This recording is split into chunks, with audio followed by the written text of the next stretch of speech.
আসলে কিছু মানুষ তারা সেই মূল ইস্যু থেকে এই বিষয়টিকে ডাইভার্ট করার জন্য ধর্মীয় ইস্যু বা সামাজিক ইস্যু যেগুলো একটু ধর্মীয় টাচ দেওয়া যাবে, এই যে ধরুন নামাজ ভার্সেস যোগা, নামাজের সাথে যোগার কোনো কোনো প্রকার দ্বন্দ্বও নেই। এই যোগা বা এই নামাজ, এই বিতর্কগুলো কখন তৈরি হয় বলুন তো? যখন মানুষ মূল ইস্যু থেকে বিচ্যুত হয়ে যায়। মূল ইস্যু কি? কর্মসংস্থান। মূল ইস্যু কি?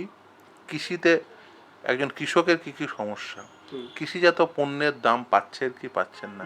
আসলে কিছু মানুষ তারা সেই মূল ইস্যু থেকে এই বিষয়টিকে ডাইভার্ট করার জন্য ধর্মীয় ইস্যু বা সামাজিক ইস্যু যেগুলো একটু ধর্মীয় টাচ দেওয়া যাবে, এই যে ধরুন নামাজ ভার্সেস যোগা, নামাজের সাথে যোগার কোনো কোনো প্রকার দ্বন্দ্বও নেই, কোনো প্রকার আপনি বলতে পারেন যে কোনো প্রকার অ্যাজ সাচ দান্দিক সম্পর্ক নেই। এরা নামাজ যে ফর্মুলায় পড়া হয় সেটাও তো একটা একজন মানুষ, সে একটা ব্যায়ামের মতোই।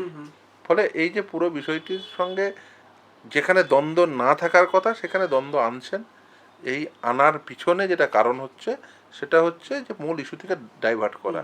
হ্যাঁ, আমি সর্বদাই মনে করি রাস্তা কখনোই অবরোধ করে কোনো কাজ করা উচিত নয় যদি তার অল্টারনেটিভ জায়গা থাকে। আর কলকাতা হাইকোর্ট আজকে রায় দিয়েছেন, ফলে সেই রায় মোতাবেক কি সেই পালন করতে হবে।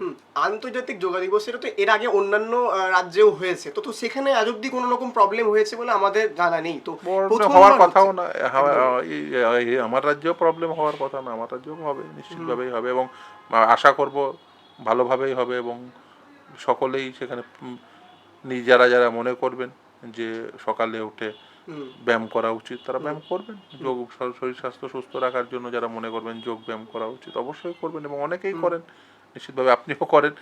মানুষ আজকের দিনে ফিট থাকার জন্য মর্নিংয়ে হাঁটা, একটু ব্যায়াম করা, একটু